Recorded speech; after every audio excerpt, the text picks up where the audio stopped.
안녕하세요. 안녕하세요. 네, 오늘은 김종혜 작가님을 모셨습니다. 본인 소개 좀 부탁드릴게요. 네, 안녕하세요. 작가라고 하는 이름 속에 번박하게 표현이 되겠습니다만, 네. 포함이 되겠습니다만, 저는 문학평론가입니다. 문학평론가님. 네, 직전 문학평론가협회 회장이기도 하고요. 네네. 경희대 국문과 교수로 30년을 있었습니다. 네. 지금 퇴임을 했죠. 네. 그리고 이건 잘 안 하는 얘기인데 중국 연변대학교의 객좌 교수이기도 하고요.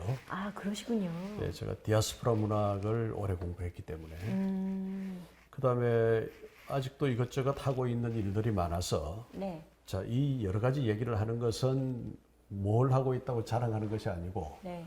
지금 이 시청자분들에게 저 사람 저기 나와서 얘기를 하는데 도대체 뭐 하는 사람이기에 그러하냐 하는 네. 의문을 풀어드린다라는 생각으로 말씀을 드리는 것인데 네.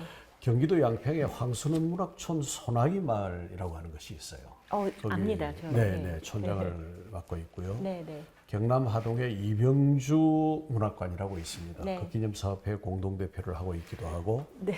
그다음에 이런 이제 IT와 관련된 일로 한국 디카 시인협회 그리고 한국 디지털 문인협회 이런 협회의 회장을 맡고 있기도 합니다. 정말 많은 일을 하시는데 하나도 제대로 못하죠. 아니요. 겸손의 말씀이시고요. 어떻게 해서 그런 많은 역할을 하시게 되셨나요? 우선은 네. 제가 해보니까 여러 가지 일을 하려면 네. 부지런해야 되고 부지런. 네. 그런데 그 부지런해질 수 있는 가장 첫 번째 이 요건은 뭐냐 하면 재미있어야 되는 거죠. 즐거워야 됩니다. 즐겁게. 예, 일하는 것, 그 일을 하는 것이 즐겁고 보람 있게 느껴져야 네. 힘이 들지 않아요. 안 그러면 힘들어서 못 하는 거죠. 이 글을 쓴다라고 하는 것, 또 말을 어떻게 할 것이냐, 네. 이걸 학생들과 나누는 일로 평생을 보냈는데, 네. 저도 어린 시절부터 글 쓰는 아이였어요. 어린 시절부터요? 예, 초등학교 때부터. 네. 그러니까 시골 초등학교를 다니면서 그 인근에 있는 백일장에 늘 선수로 나가고 상을 받기도 하고 못 받기도 하고 갈 때마다 상을 받으면 천재죠. 저는 천재는 아닌 것 같아요. 받을 때도 있고 못 받을 때도 있고. 그리고 이제 대학은 국어국문학과를 갔습니다. 국어국문학과를 다니는 동안에 1학년, 2학년 마치고 군대를 갔는데 그 이전까지는 글을 쓰겠다고 국문과를 가가지고 1학년 때 들어간 학고사에서 네. 신문 만드는 일에 흠뻑 빠졌어요. 신문 만드는 예, 일. 네. 그래서 앞으로 난 이 언론인이 되겠다, 기자가 되겠다 네. 이런 각오를 하고 제가 경남 고성이 고향인데 그때까지만 해도 이 지방 사투리를 심하게 썼죠. 네. 네. 만약에 내가 좋은 신문 기자가 되려면 네. 인터뷰를 할 때 표준말을 써야 되지 않을까. 표준말. 그래서 의도적으로 표준말을 연습하고 훈련했습니다. 그래서 지금 바뀌신 거예요? 예. 그런데 보통 사람들은 잘 모르지만 네. 우리 지역 분들이 들으면 그 억양을 그대로 알죠. 그렇군요. 네. 네. 네. 그런데 이 글을 쓰는 일을 어린 시절부터 시작해서 평생의 직업에 이르기까지 해오는 동안에 네. 제가 제 자신을 돌아보니까 네. 저의 사고가 네. 생활 방식이 거의 인문학 중심으로 문학 중심으로 형성되어 있다라고 하는 걸 네. 저도 소스라치게 놀라며 깨닫곤 합니다. 네. 그런데 문학 중심으로 세상을 본다라고 하는 게 어떤 것이냐 하면 네. 문학이 이 작가님 뭐 별로 돈도 안 되고요. 사람들이 그 가치 있다고 생각하지 않는 경우도 많아요. 예를 들면 네. 우리가 신문을 보면 정치나 경제 문제는 신문 전면에 나오죠. 네. 문학은 보이지 않는 저 내지에 숨어 있습니다. 그것도 일주일에 한 번 정도 나와요. 뒤쪽에 이 얘기는 있죠. 네. 문학이 우리 사회의 마이너리티 소수자라는 얘기예요. 근데 소수자인데 네. 왜 이 문학을 하겠다고 손을 드는 사람이 그렇게 많으냐 하면 네. 제 생각에는 네. 문학이 인간의 정신이나 영혼의 문제를 다루기 때문에 그렇지 않을까. 정신과 그러니까 영혼. 이 네. 문제에 아무래도 생각을 더하게 되는 것, 이것이 제가 글을 쓰는 사람으로 살아온 하나의 이 결과가 아닐까 이런 생각을 해봅니다. 네. 말씀하시는 거를 듣고 보니 글을 쓴다라는 것에 하나의 그 본인의 삶도 굉장히 많이 바뀌었을 것 같아요. 네, 그렇죠. 네. 그러면 본인 달라진 삶에 대해서 뭐 이야기를 좀 해주실 수 있으신가요?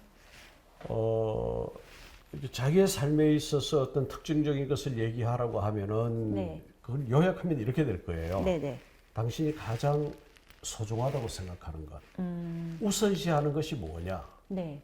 근데 이 얘기는 제가 대학 강단에 있는 동안에 결국은 What is literature? 문학이란 무엇인가라는 질문에 대한 답과도 같았습니다. 근데 과거에 제가 이 국문과 교수이니까 사람들이 야, 문학을 어떻게 정의하면 돼? 이렇게 물어보기도 하고 네.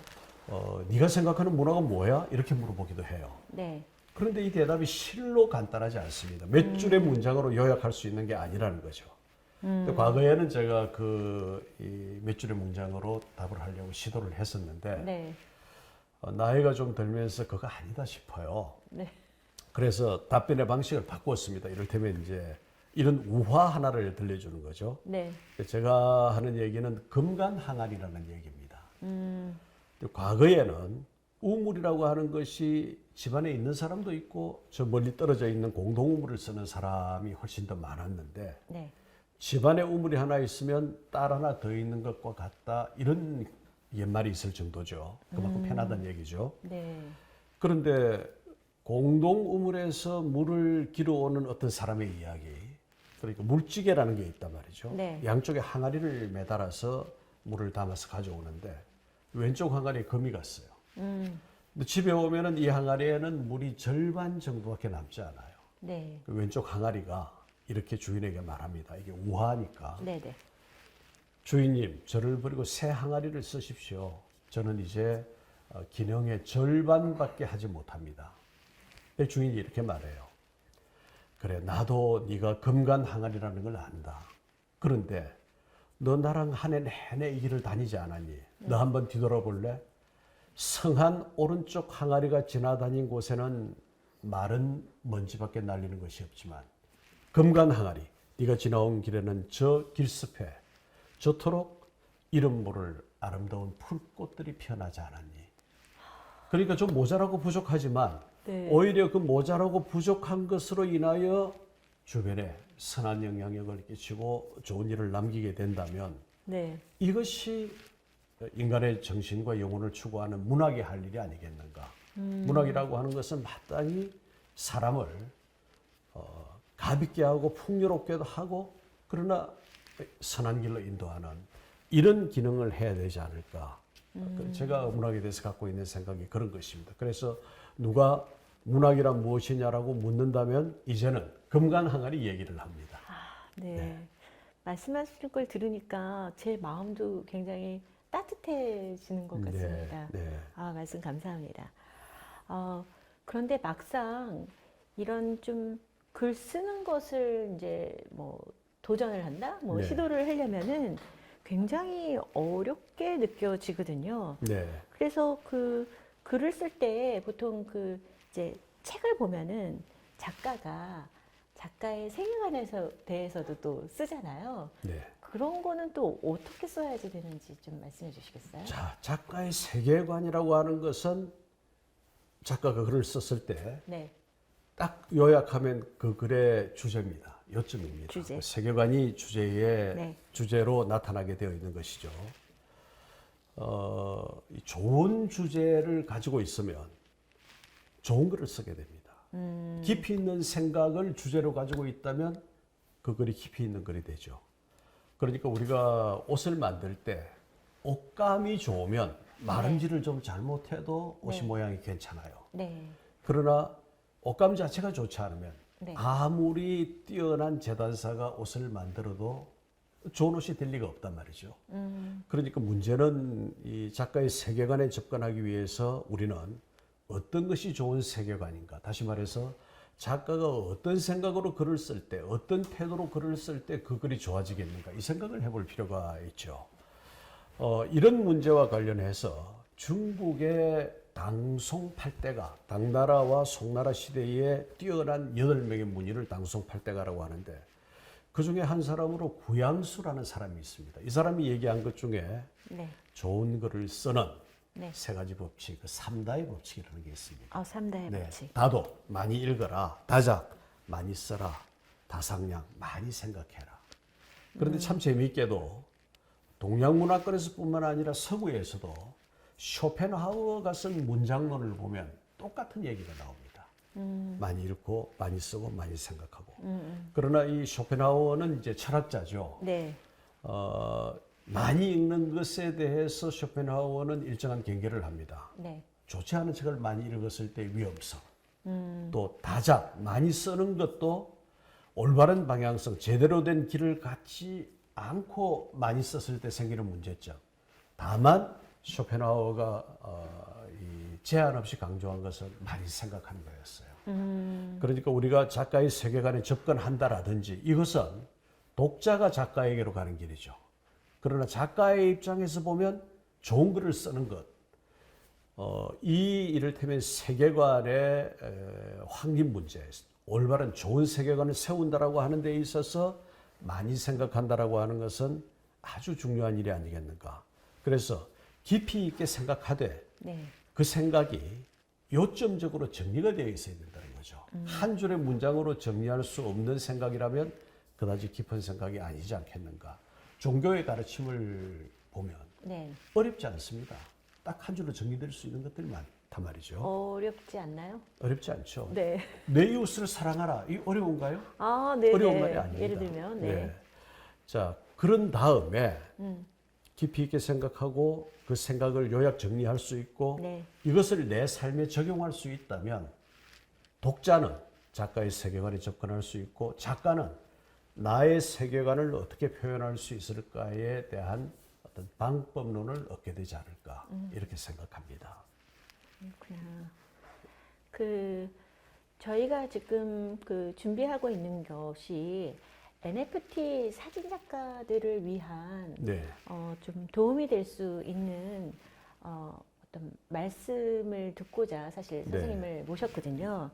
그래서 그 사진이 자기의 정체성을 찍어 오는 사진인데 네.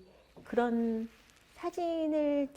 그런 작품을 썼을 때 자기 자신을 설명하는 글쓰기를 어떻게 하면 쓸 수 있는지 뭐 그런 거에 대해서 조금 말씀 좀 해주시면 좋겠습니다. 이를테면 이 아이템을 가지고 NFT라고 하는 어떤 이 세계 시장에 문을 두드리는 그런 계획을 갖고 계신 거 아니에요? 네네. 굉장히 이를테면 첨단적이고 up-to-date한 앞서가는 네. 그런 생각이시고 시도라고 생각됩니다. 아마도 수년 내에 이와 같은 어떤 도전이 네.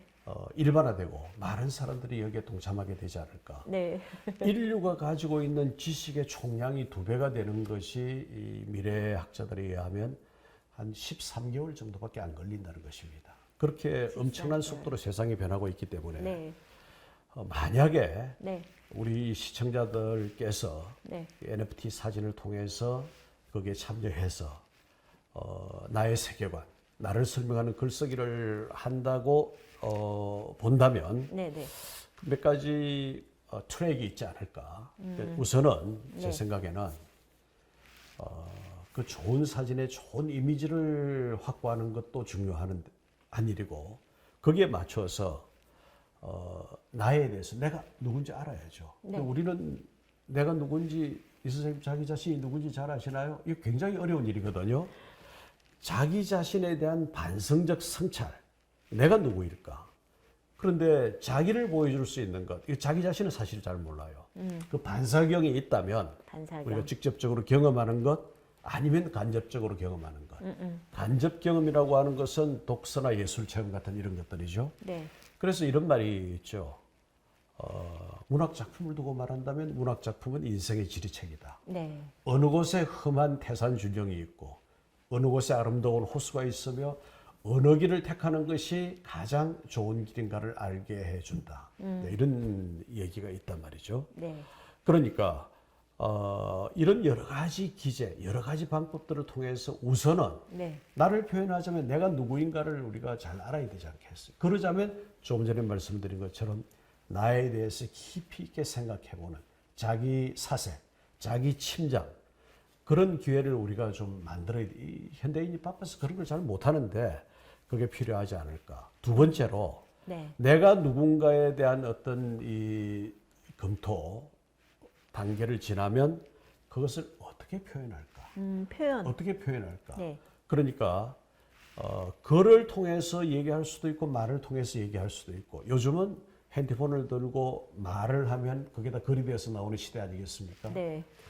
제가 그 지금 하고 있는 한국 디지털 문인협회도 이를테면 이제 그런 일들과 함께 여러 가지 일들이 있는데 아, 그러시죠. 네. 그런데 이 표현 방법에 있어서 글을 잘 써야겠다라는 강박관념. 제 생각에는 이게 제일 나빠요. 이게 글을 정말 잘 못 쓰게 하는데. 강박관념. 예. 네.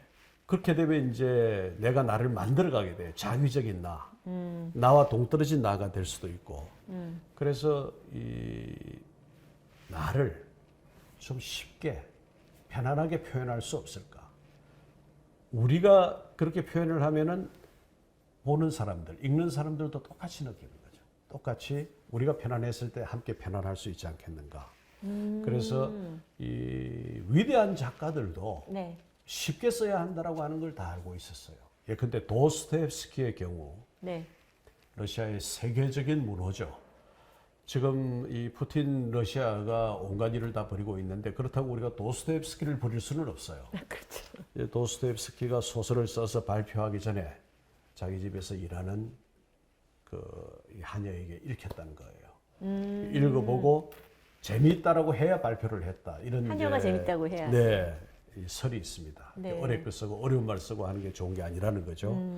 표현 방법에 대한 여러 이 숙고, 고찰이 필요하다. 네. 그 다음에 이제 제가 하나 좀 강조하고 싶은 것은 네. 우리가 뭔가를 쓸 때에 자기 자신을 표현할 때에 대단하고 엄청난 것이 아니라 작고 소박하지만 귀하고 아름다운 것에 대한 발견. 이건 어쩌면 겸손한 글쓰기이기도 한데 이게 사실은 뭐 그렇게 쉬운 건 아닙니다만 피천덕 선생이 수필이라고 하는 수필을 쓰면서 그 수필에서 이런 얘기들을 하고 있어요. 그러니까 내가 내 인생에서 겪은 것 가운데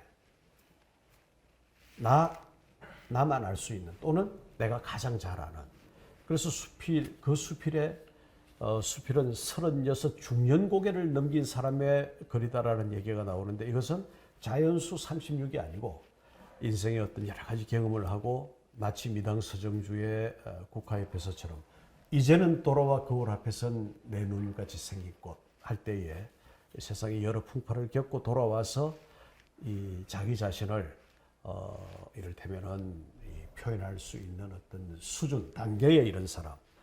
근데 이런 단계를 통해서 이를테면 작지만 소중한 것, 소박하지만 귀한 것, 이런 것들이 있을 수 있다는 거죠. 저는 예를 들면 어떤 게 있을까요? 그러니까 길을 가다가 네. 아주 어려운 사람을 어떤 소년이 도와주고 있는 걸 봤다. 내가 한 건 아니지만 이 광경을 보고 난 내가 다른 사람을 사랑해야겠다는 생각을 했다. 만약에 우리가 이런 체험을 했다면 이런 것들은 여러 사람의 가슴을 울릴 수 있습니다. 예컨대 윌리엄 블레이크라고 하는 사람이 이런 말을 했죠. 한 줌의 모래에서 세계를 보고 드레핀 꽃에서 우주를 본다. 작은 것 속에 아름다움이 있을 수 있다는 거죠. 드레핀 그러니까, 꽃. 예, 네. 드레핀 꽃에서 우주를 네, 본다.